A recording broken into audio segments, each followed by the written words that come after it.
因应疫情，政府紧急宣布19号开始停课的第一天，最出关键就是停课无停学，改用线顶学习。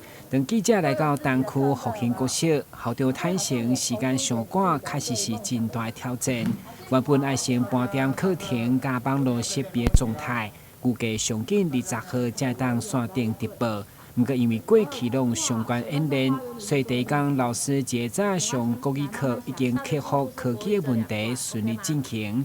全班27位有24个上线，包括老师无法度照顾过来学校的学生，拢是初体验。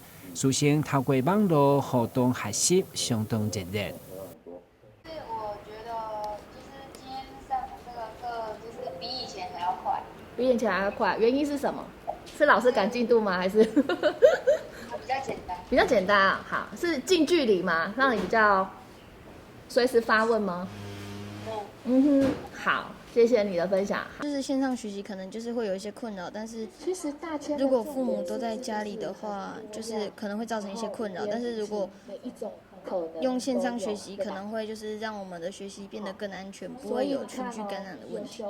就是这样子，就是可能会对我们的安全造成影响，但是可能也会造成我们的不方便。我觉得他们的表现应该是平常的资讯能力真的是有培养起来，因为我觉得我们学校的资讯老师平常就有在训练他们怎么登录、怎么使用这些这些平台，所以其实孩子们在上线的部分，我觉得今天的那个顺畅度是非常好。第二部分，其实我一直都有预备停课不停学这件事情，所以他们用这些界面，在上学期其实就一直让他们去练习了。对，所以今天第一次24个人这样上线，我觉得是非常的感谢家长还有孩子们的配合。参照疫情这款无确定性的突发状况，学校对开设线顶直播应变来看，算是顺利过关。学生甚至认为不止方便，比较较专心，而且当第一时间解答学生的问题。以复兴国小为例，停课第一天，老师差不多拢照顾来掌握学生伫线顶学习的状况甲面临的困难。学校卖伫家长会资源甲动用教育局的资源来确保停课无停学。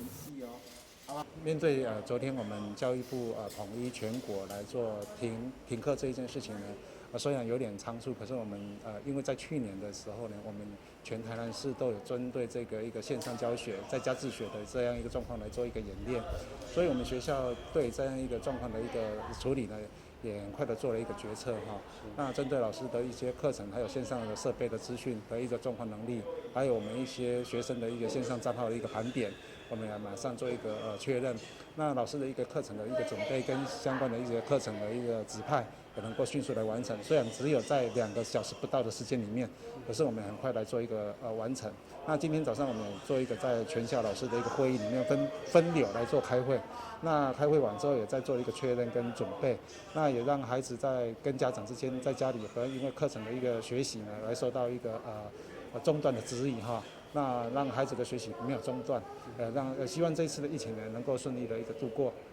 学校表示，伫课程以后，学生若个无明白，日后卖当透过课程辅导团来检学习的成果。但新闻顾问及林根刘品言采访报道。